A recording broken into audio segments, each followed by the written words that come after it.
Sweet cravings వచ్చినప్పుడు ఇలా చిటికలో చేసుకునే బాదుషాని ఎలా చేయాలో చూపించేస్తాను. వచ్చేసేయండి.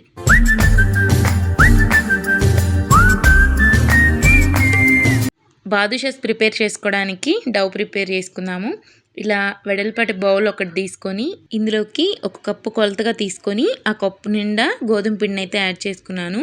అలాగే పావు టీ స్పూన్ వరకు వంట సోడా, అలాగే హాఫ్ టీ స్పూన్ వరకు బేకింగ్ పౌడర్ యాడ్ చేశాను. అలాగే ఇందులోకి 2 టీ స్పూన్ల వరకు నెయ్యిని కూడా యాడ్ చేశాను. ఈ నెయ్యి యాడ్ చేసుకోవడం వల్ల మనకి బాదుషా అనేది పాకం బాగా పీల్చుకుంటుంది. బాదుషాలని ఎప్పుడు పెళ్ళిళ్ళల్లో, ఫంక్షన్‌లలో తినటమే కదా! ఇంట్లో ఇలా చేస్తారని చాలామందికి తెలీదు కూడా. చాలా సింపుల్ రెసిపీ అండి. మనకు తెలిసే వరకే ఏదైనా కష్టం. వన్స్ మనకు తెలిసిపోయాక చాలా సింపుల్‌గా ఇంట్లో చేసుకోవచ్చు.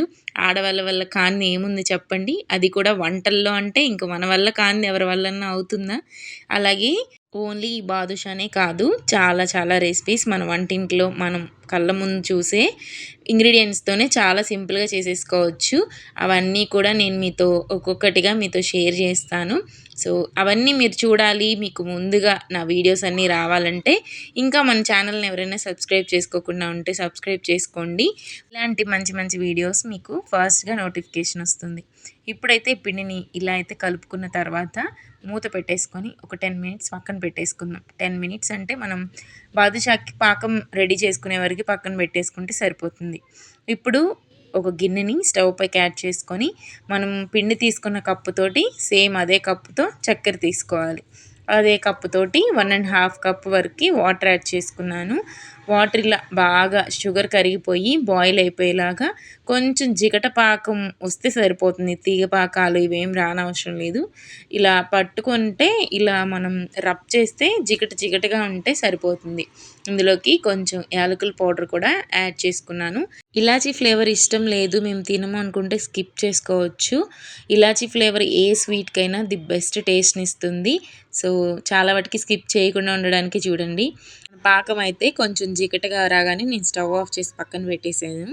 ఇప్పుడైతే ఈ పిండి బాగా చూడండి, చాలా సాఫ్ట్గా బాగా నానిపోయినట్టు చాలా బాగా వచ్చింది. Correct consistency. ఇది యాక్చువల్గా అయితే మైదాతో చేస్తారు.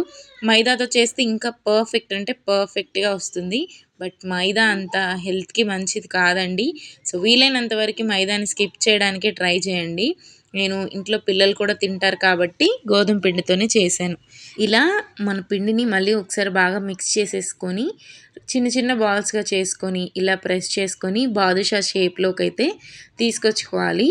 ఇలా రౌండ్గా మనం బాల్స్ లాగా చేసుకొని ఒకసారి ప్రెస్ చేసి మధ్యలో హోల్ లాగా ఒత్తుకుంటే సరిపోతుంది.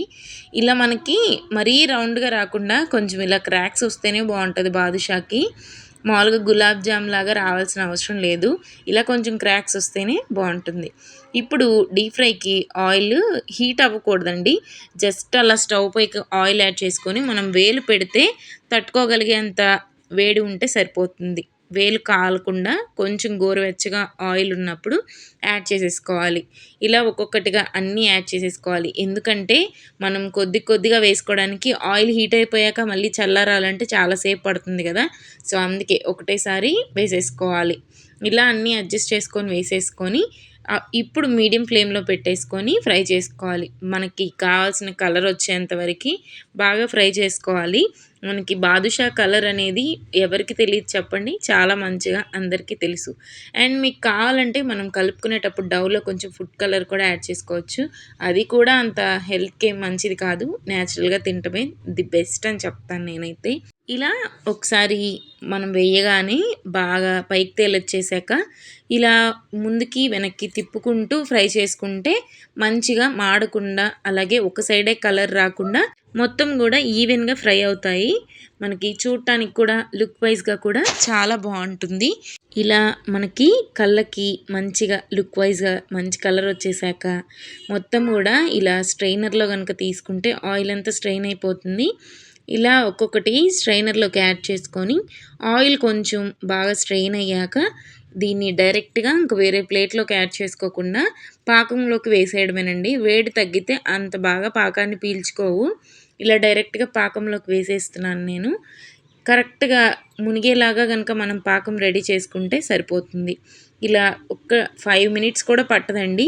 జస్ట్ అలా డిప్ చేయడం, మళ్ళీ సెకండ్ సైడ్‌కి టర్న్ చేసుకోవడం, తీసేసుకోవడమే. చాలా బాగా ఈ కొద్దిసేపట్లోకే మన షుగర్ సిరప్ అంతా కూడా ఇవంతా లాగేసుకుంటాయి. సో, ఇంతే కదా! చాలా సింపుల్. బాదుషా చేసుకోవడం ఏదో పెద్ద ప్రాసెస్ అనుకుంటాము. అలాగే మనం ఫంక్షన్స్‌కి, పెళ్ళిళ్ళకి అలా వెళ్ళినప్పుడు మనకు తినాలనిపించిన ఫుడ్‌తో పాటైతే తినలేము. అలా అని పక్కకు తెచ్చుకొని తినాలన్నా కూడా తినలేము. కొన్ని కొన్ని సార్లు మనకి ఫుడ్ వాల్యూ ఎంత తెలిసినా స్వీట్స్‌ని అక్కడే వదిలేసి వచ్చేస్తూ ఉంటాము. సో, అలా కాకుండా అంత మొహమాటానికి పోయి ఇబ్బంది పడే కంటే, ఇలానే ఇంట్లో సింపుల్‌గా చేసేసుకొని హ్యాపీగా ఫ్యామిలీ మొత్తం గూడా ఎంజాయ్ చేయొచ్చు. ఇలా షుగర్ సిరప్ కొంచెం సేపు అలా పట్టించాక నేను ప్లేట్‌లోకైతే తీసుకొని సర్వ్ చేసుకుంటున్నాను. ఒక కుకింగ్ వీడియో తీయడానికి వెనకాల ఎంతో స్ట్రగుల్ ఉంటుంది. అలాగే స్టవ్ దగ్గర ఫోన్ తీసుకెళ్ళటం కూడా అంత సేఫ్టీ కాదు. ఒక్కొక్క టైంలో ఓవర్ హీట్ అయిపోతూ, క్లిప్స్ కూడా మిస్ అయిపోతూ ఉంటాయి. మరి ఇంత కష్టపడి వీడియోస్ తీసి కూడా ఒక లైక్ రాకపోతే చాలా ఫీల్ అనిపిస్తది. మరి ఇంకెందుకు లేట్, మీ అమూల్యమైన చేతులతో ఒక లైక్ ఇచ్చి నాకు మోటివేషన్ ఇవ్వండి.